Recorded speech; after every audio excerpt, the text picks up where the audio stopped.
Loh, kamu kenapa? Saya takut, Bu. Kamu takut kenapa? Ayo, ini Bu. Kamu nangis kenapa? Udah jangan nangis. Dulu ke ruangan Ibu ya.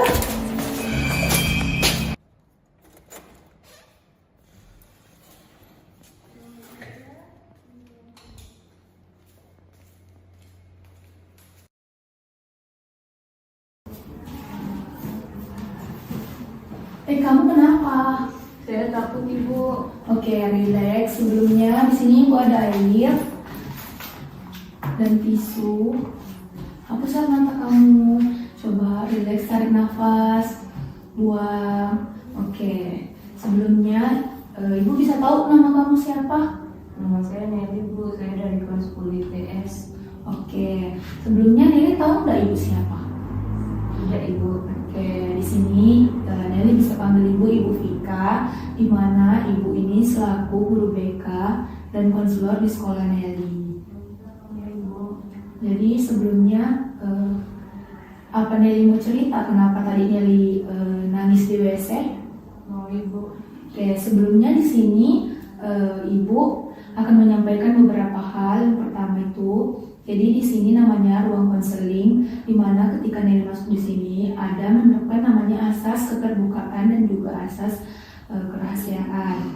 Jadi apa itu asas keterbukaan? Ketika Nelly menyampaikan suatu hal dengan cara terbuka, apapun yang Nelly sampaikan itu benar adanya kepada Ibu. Terus asas kerahasiaan itu yaitu ketika Nelly menyampaikan apa-apa sama Ibu mengenai permasalahan Nelly, konflik Nelly dan lain sebagainya, Ibu tidak akan membicarakan hal tersebut kepada orang lain. Jadi mengerti? Mengerti, Bu. Semisal Nelly ingin ceritakan mengenai masalah pribadi Nelly sama Ibu karena Nelly percaya, nanti Ibu tidak akan menceritakan sama teman-teman Nelly, sama guru-guru yang lain, seperti itu ya. Ya, Bu. Oke, sebelumnya apakah Nelly mau bercerita sama Ibu hari ini? Mau, Bu. Oke. Sebelumnya kenapa Ibu kamu tadi di WC histeris? Nelly mau nggak cerita? Mau, Bu. Silakan. Saya takut sama yang gelap-gelap, Bu, seperti ruangan yang sempit dan gelap. Saya tuh punya trauma, Bu. Waktu kecil saya pernah ditinggal sama orang tua saya di rumah. Terus pas juga itu ruangan mati lampu, Bu. Di situ saya kebingungan, sangat ketakutan. Di situ saya tuh menghayal hal yang seram-seram, Bu. Itu yang membuat saya menjadi trauma sama yang ruangan yang sempit dan gelap, Bu. Oke, Nelly, coba Nelly ceritakan kenapa Nelly bisa ada di WC tadi terus tiba-tiba Nelly nangis? Tadi itu kan, Bu, saya bersama teman-teman saya. Terus saya teleponlah teman-teman saya untuk temani saya ke WC. Cuma mereka nggak mau, terus mereka nggak angkat juga telepon saya. Saya memberanikan diri lah untuk sendiri ke WC. Dan di situ keadaan WC-nya redup gitu nah, Bu. Terus mau bagaimana lagi, Bu? Saya sudah mau kebelet untuk kencing, Bu. Terus saya masuklah di ruangan itu. Di situ saya sangat histeris, Bu, karena ruangannya gelap. Oke, jadi Ibu bisa merasakan apa yang Nelly rasakan. Jadi Nelly ini takut di ruangan sempit dan juga gelap ya. Ya, Bu. Oke, menurut Nelly hal tersebut mengganggu Nelly tidak? Sangat mengganggu, Bu, karena setiap saya melakukan sesuatu hal tuh pasti saya bergantung terus sama orang. Itu membuat saya selalu kesusahan, Bu. Oke, respon teman-temannya Nelly gimana? Kadang mereka tuh kayak ada jengkel, Bu, karena saya juga sering minta temani terus. Pastinya mereka jengkel dan kadang mereka nggak hiraukan, Bu. Oh, jadi tadi pas Nelly telepon mereka angkat tidak? Ya, Tidak Bu. Oh, jadi Nelly berusaha untuk memberikan diri masuk ya? Iya Bu. Kenapa Nelly nggak datangi teman Nelly? Kenapa Nelly memaksakan masuk? Kalau nggak kayak gitu Bu, saya kayak kebelet gitu nah Bu, jadi saya harus cepat-cepat masuk ke WC Bu. Oke, jadi di sini Bu bisa rasakan yang Nelly rasakan. Jadi sebenarnya ini Nelly itu fobia dengan ruangan yang sempit dan juga gelap ya? Iya Bu. Oke. Apakah Ibu mau membantu saya dalam mengurangi fobia saya Bu? Oke, jadi di sini Ibu akan mencoba untuk membantu Nelly mengatasi fobia Nelly. Di sini kita akan menggunakan teknik yang namanya desensitisasi sistematis. Sebelumnya Nelly tahu tidak teknik tersebut? Tidak tahu Ibu. Oke, Ibu jelaskan sedikit ya.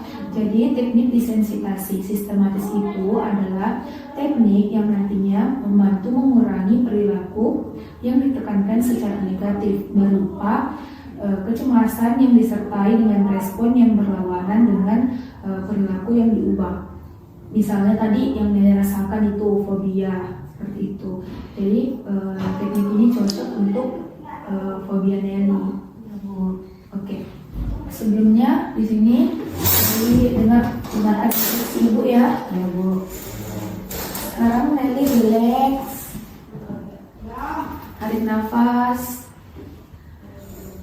Oke, nafas, buang. Oke. Nelly bisa menyesuaikan tempat duduknya yang nyamannya Nelly. Mau bersandar. Oke, sudah relax? Sudah Bu. Oke. Di sini Nelly bisa dengarkan instruksi Ibu. Bisa Bu. Oke. Sekarang Nelly pejamkan mata Nelly. Relax. Oke. Tarik nafas. Oke, buang.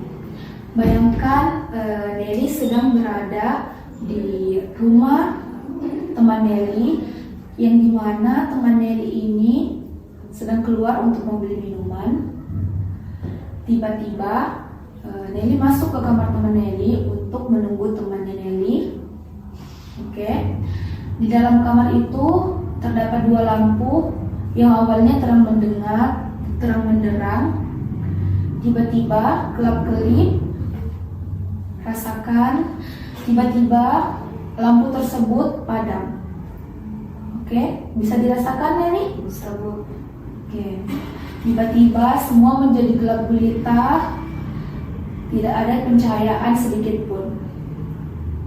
Saya sangat takut Bu. Oke. Oke, Mbak Nelly, kita coba sekali lagi ya. Oke, silahkan relax. Tarik nafas, buang. Oke, perbaiki posisi duduknya Mbak Nelly. Oke.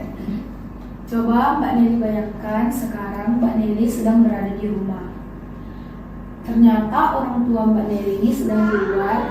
Mbak Nelly sedang berada di kamar. Tiba-tiba lampu di kamar Mbak Nelly itu awalnya redup, lama-lama lampunya mati.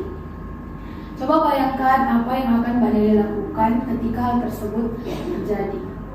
Di kegelapan tersebut Mbak Nelly merasa ketakutan.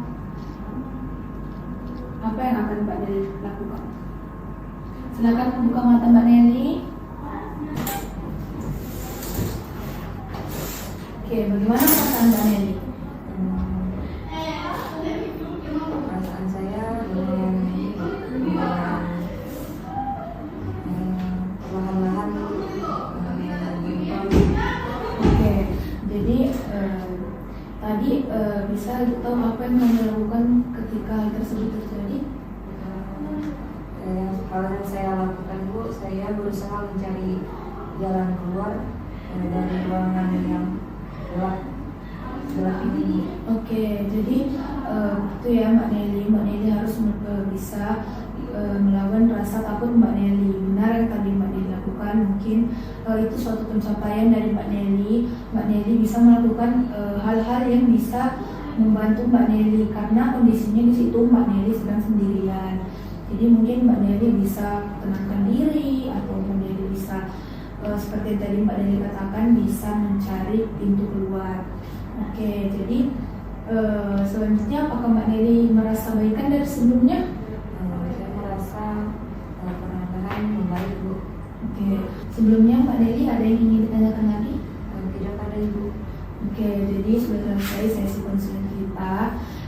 Jadi ketika nanti Mbak Nelly ada hal-hal yang ingin ditanyakan atau ingin didiskusikan sama saya, pintu ruangan ini selalu terbuka untuk siswa-siswi Ibu ya. Ya Bu. Jadi Ibu jadi di sini Ibu berharap semoga Nelly bisa menjadi lebih baik lagi, kemudian Nelly bisa lekas memulih, nantinya Nelly sudah tidak takut lagi jika ruangannya tiba-tiba mati lampu dan lain sebagainya. Ya Bu. Oke. Jadi nanti Nelly pulangnya dengan siapa? Dijemput Bu. Oke, nanti pulangnya hati-hati ya. Ya Bu. Oke, semoga lekas membaik ya. Ya Bu, terima kasih banyak ya Bu. Hati-hati ya di Ya jalan. Bu.